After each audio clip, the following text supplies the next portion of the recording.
Bienvenue à vous dans cette nouvelle vidéo d'actualité auto, celle du samedi 24 janvier 2026. Aujourd'hui, on va parler de Jaguar. Et oui, il y a un nouveau drama qui nous vient directement des concessions qui n'ont absolument plus confiance en l'avenir de la marque. Nous parlons également de nos amis de chez Stellantis qui nous expliquent que si le prochain Stelvio est repoussé à 2028, c'est parce qu'il faut tout changer dessus. On parlera ensuite d'une bonne nouvelle concernant le prix des assurances automobiles qui vont fortement réduire pour les véhicules à conduite autonome. Et puis pour terminer, on parlera du GPL, carburant qui devrait disparaître plus ou moins en 2030 alors que ses ventes ont explosé en 2025. Ce sont les sujets de cette vidéo du samedi 24, j'espère que les sujets que je vous ai choisis avec amour vous intéresseront et si c'est le cas, j'espère bien sûr que vous penserez à le montrer en laissant un petit like, en vous abonnant pour les prochaines vidéos, en boostant celle-ci et en laissant un petit commentaire pour améliorer le référencement de cette vidéo en donnant votre avis sur l'actu du jour. Alors justement, on va commencer avec une bonne petite nouvelle, il y en a pas souvent, donc quand il y en a une petite, on en profite. Cette bonne nouvelle vient de l'assureur automobile Lemonade qui vient de lancer une offre inédite, réservée aux propriétaires de Tesla. C'est une réduction allant jusqu'à 50% sur leur prime d'assurance, à condition d'accepter de laisser le logiciel d'assistance à la conduite, le FSD, prendre le volant. Alors bien sûr, dans un premier temps, c'est une victoire pour Tesla, parce que c'est la première marque qui va pouvoir profiter de ce genre de petit coup de pouce, mais c'est globalement une première victoire pour tous les constructeurs qui ont misé sur les technologies de conduite autonome pour la simple et bonne raison que les données sur lesquelles s'appuie Lemonade pour proposer cette offre, des données fournies par Tesla qui expliquent que lorsque le FSD est activé, la conduite autonome, il y a moins d'accidents tout simplement et que en réalité l'humain serait le principal facteur de risque. Alors c'est pas demain la veille que ça va se généraliser, il va falloir encore pas mal de temps pour que d'autres assureurs proposent ce genre d'offre, n'empêche qu'on risque quand même avec la conduite autonome de se diriger vers des primes d'assurance à deux vitesses, où il sera peut-être à terme plus cher d'assurer une voiture que l'on conduit nous-mêmes qu'une voiture qui conduit toute seule avec la conduite autonome, qui pourrait devenir en plus d'un argument de confort, un argument économique. Bon après il faut quand même se rappeler que Tesla propose la conduite autonome maintenant sous forme d'abonnement à presque 100 € par mois, donc s'il faut payer 100 € de conduite autonome par mois pour économiser 50 € d'assurance, pas sûr que le calcul soit vraiment gagnant. D'ailleurs, en parlant de gagnants, on va parler de nos grands gagnants de chez Stellantis et de la marque Alfa Romeo qui explique pourquoi le nouveau Stelvio va encore être retardé de 2 ans pour ne sortir finalement qu'en 2028. On rappelle que ce Stelvio, il devait sortir en 2025. Et d'ailleurs, ce dont on va parler là est également vrai pour l'Alfa Romeo Giulia, prochaine génération. Elle aussi a été retardée dans la foulée. Alors pourquoi ces véhicules sont retardés? Parce que comme beaucoup d'autres marques, dans les années 2020, Alfa Romeo a pensé qu'elle pourrait être rapidement une marque 100% électrique et elle avait bâti toute sa stratégie à venir sur des motorisations uniquement électriques. Sauf que en Europe la demande stagne, aux États-Unis elle est même en baisse. Certes en Chine la demande explose, mais Alfa Romeo est presque complètement absent. Résultat, et je cite le patron de la marque, Alfa Romeo doit totalement changer de trajectoire. Passer d'une gamme 100% électrique à une offre multi-énergie implique de repenser les plateformes, les motorisations, les architectures électroniques, la connectivité pour Alfa Romeo comme pour l'ensemble du groupe Stellantis. En gros, vous l'avez compris, il faut revoir absolument tout le véhicule qui sera basé sur la plateforme ST, la large. Ça, au moins, c'est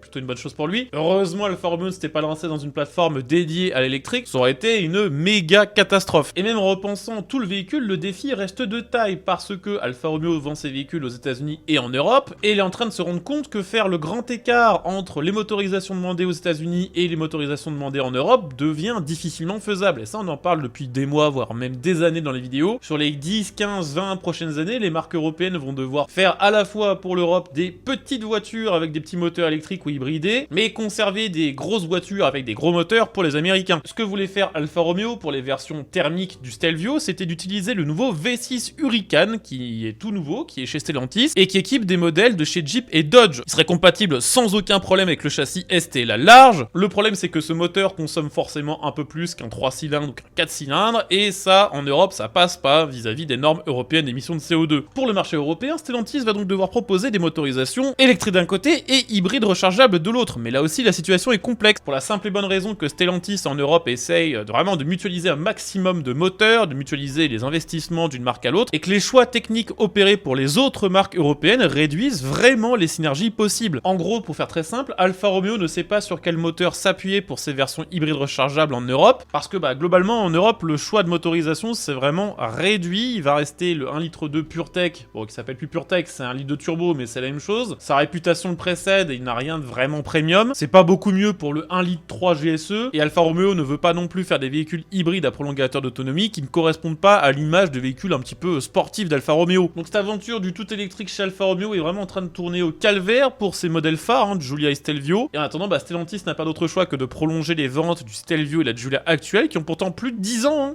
Bon après, clairement, c'est pas les seuls à avoir fait n'importe quoi, on va parler des champions dans cette catégorie, Jaguar. C'est incroyable ce qui se passe encore. Ça sent vraiment pas bon. Alors je vais pas résumer tout ce qui s'est passé chez Jaguar ces dernières années, il y a des tas de vidéos sur YouTube qui racontent ça très bien. Ce qu'il faut retenir de la situation de Jaguar, c'est que tout comme Alfa Romeo, dans les années 2020, elle a cru qu'elle pourrait devenir une marque 100% électrique plus rapidement que tout le monde. Sa future gamme ne sera que 100% électrique, et ce qu'elle a fait d'absolument fou, c'est qu'elle a arrêté volontairement la vente de modèles thermiques depuis 2025, tout en n'ayant pas encore dans sa gamme les modèles 100% électriques. Donc en gros, les concessions Jaguar, elles ont rien à vendre. Au passage, ils se sont mis à dos toute leur ancienne clientèle et ont ciblé une clientèle qui n'existe pas. Résultat, la direction de la marque reconnaît maintenant officiellement qu'elle estime que 85% de ses clients historiques ne suivront pas la marque dans cette nouvelle ère. La direction de la marque table sur une production annuelle d'environ 10 000 exemplaires par an, une fois ces nouveaux modèles électriques arrivés. C'est 18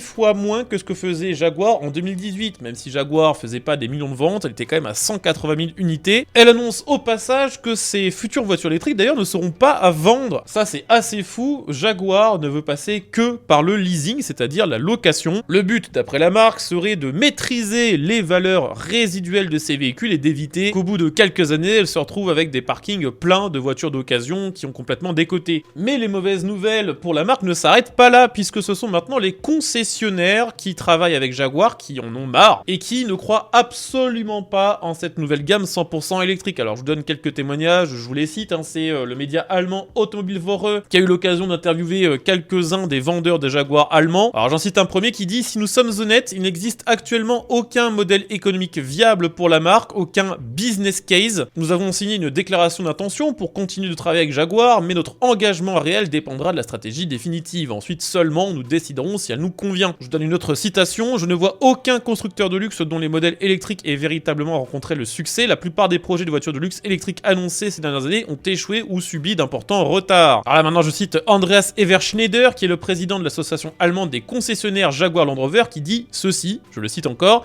ce nouveau départ est une opportunité mais nous ne connaissons ni la taille du marché ni le profil des clients susceptibles d'acheter ces voitures. La question étant, qui seront nos clients demain? Bon, ça pue un petit peu du cul et puis c'est pas qu'en Allemagne que ça se passe mal pour Jaguar, puisque là on vient d'apprendre que en Angleterre, le groupe de concession Group One Automotive vient d'annoncer la résiliation de son contrat avec Jaguar et prévoit la fermeture de 10 concessions au Royaume-Uni, estimant que la rentabilité de Jaguar n'était clairement pas établie. Donc voilà, ça sent quand même assez mauvais, parce que pour résumer la situation chez Jaguar, les clients n'y croient pas trop, la direction n'y croit pas trop non plus. Vous avez quelques mois relayé quelques actus qui disaient qu'il y a des grosses tensions internes, parce que en gros les mecs des départements ingénieurs étaient absolument pas d'accord avec les gars du département de la communication en ce qui concernait de la marque, et puis pour finir on apprend que même les vendeurs de Jaguar n'y croient absolument pas, donc ça sent quand même globalement pas très bon. Pour terminer, je vais vous parler un petit peu GPL, puisque en France, et d'ailleurs pas que, c'est à l'échelle européenne, les ventes de véhicules qui roulent au GPL ont énormément progressé par rapport à 2024, c'est une augmentation en Europe de 10% comparé à 2024, largement portée par Renault et surtout largement portée par Dacia qui appartient à Renault. L'explosion du GPL elle est assez facile à expliquer, ça coûte moins cher que l'essence, la fiscalité est également avantageuse, donc c'est tout bénef pour le client et c'est également tout bénef pour les constructeurs qui peuvent du coup écouler des modèles thermiques pour lesquels il y a toujours beaucoup de demandes avec des véhicules qui ont un bilan CO2 plus faible et donc avoir des moyennes CO2 plus faibles. Le groupe Renault à lui seul détient 89% du marché du GPL en Europe, porté en masse par Dacia qui mise maintenant dessus pour à peu près tous ses modèles avec la nouvelle motorisation EcoG qui peut rouler aussi bien au GPL qu'à l'essence, avec 2 réservoirs différents et un Duster du coup qui affiche une autonomie totale pouvant grimper jusqu'à 1500 km. Le problème pour Dacia et pour Renault, c'est que cette success story pourrait s'arrêter relativement rapidement puisque